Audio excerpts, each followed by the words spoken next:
What about Christian attitudes to drug use and drug addicts? Well, St. Paul wrote that Christians should see their bodies as temples of the Holy Spirit. So anything that damages the body is therefore wrong. Also, they state, your body is a temple. And I love this. You are not your own. You were bought with a price. Therefore, honour your God with your body. So you're not your own.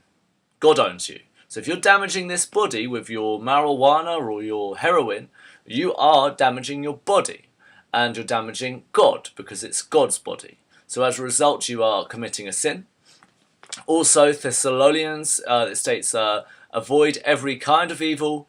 So anything that can lead you to become act evilly or act morally questionably is itself seen to be wrong. And drugs and intoxicants go against the fruits of the Spirit: patience, kindness, self-control.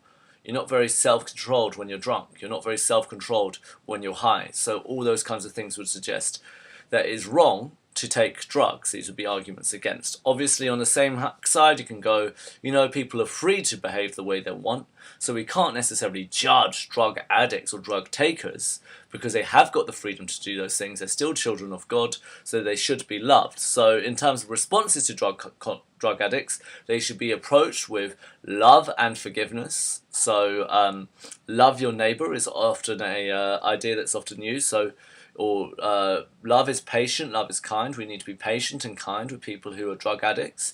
Alcoholics Anonymous was set up as a Christian organisation initially, and this is a place where people can go to deal with issues of alcohol addiction and in an anonymous circumstance. And one of the steps of Alcoholics Anonymous is to give yourself up to a higher power. So if you're an alcoholic, you actually give yourself up to potentially God as a means of overcoming issues of alcohol. Many Christians think, what would Jesus do? Would Jesus take heroin? Probably not. So that was another idea. But bear in mind, Jesus spent his time. He was chilling with prostitutes and lepers and healed the sick and tax collectors. So he spent time with outcasts.